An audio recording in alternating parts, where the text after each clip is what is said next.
дар донишгоҳи давлатии тиҷорати тоҷикистон дар ҳамкорӣ бо Ассотсиатсияи байналмилалии илмии минтақавӣ ҳамоиши байналмилалии илмию амалӣ дар мавзӯи рушди устувори минтақавӣ дар Осиёи Марказӣ баргузор гардид, ки он то 6 май идома мекунад. ҳадафи ҳамоиш ба платформаи байналмилалӣ табдил додани рушди устувори минтақавӣ дар Осиёи Марказӣ, муаррифӣ ва муҳокимаи охирин таҳаввулот ва навовариҳо дар ин самт мебошад. дар ҳамоиш олимон, муҳаққиқон ва коршиносон аз дохил ва хориҷи кишвар иштирок намуданд. раёсати донишгоҳ зимни чорабинӣ баргузории онро барои иттиҳоди илмии минтақавии Осиёи Марказӣ муҳим арзёбӣ намуданд. таъкид карда шуд, ки президенти ҷумҳурии Тоҷикистон пешвои миллат муҳтарам Эмомалӣ Раҳмон ба рушди устувори минтақавӣ таваҷҷӯҳи хоса зоҳир менамояд, зеро рушди баробари минтақаҳои кишвар яке аз самтҳои афзалиятноки сиёсати давлатӣ маҳсуб меёбад. Меня зовут Махаббат Рамазанова.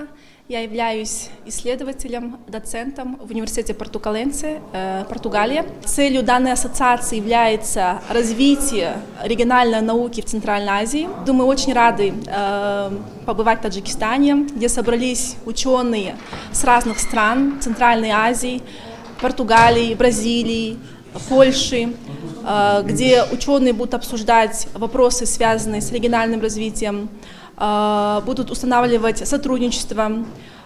И надеемся, что эта конференция будет плодотворной и будет следующим шагом для укрепления нашей ассоциации и дальнейшего сотрудничества с Таджикским государственным университетом имени коммерции. дар идомаи ҳамоиш иштирокчиён иброз намуданд, ки ҳамоиши чоруми байналмилалии илмию амалӣ бо мақсади баррасии масъалаҳои мубрами рушди устувори минтақавӣ дар мамлакатҳои Осиёи Марказӣ баргузор гарда, барои муаррифӣ ва муҳокимаи охирин таҳаввулот, навовариҳо ва табодули таҷриба дар ин самт имконияти мусоид фароҳам меорад. бисёр хурсанд ҳастем, ки дар партави сиёсатии пешвои муаззами миллат дар ҷумҳурии Тоҷикистон олимон ва муҳаққиқон оид ба самти рушди иқтисоди сабз, иқтисоди рақамӣ, ба иқтисодиёти ҳушманд ва дигар барномаҳое, ки таҳризӣ шудааст дар стратегияи миллии рушди иқтисоди ҷумҳурии Тоҷикистон.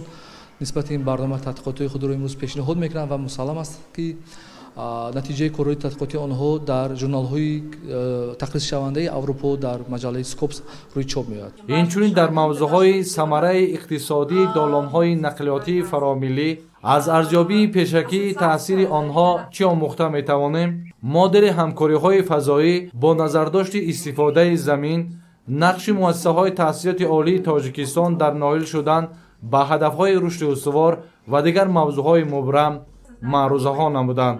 дар фарҷом байни иштирокчиён саволу ҷавоб, мубодилаи афкор ва муҳокимаи маърузаҳо сурат гирифт.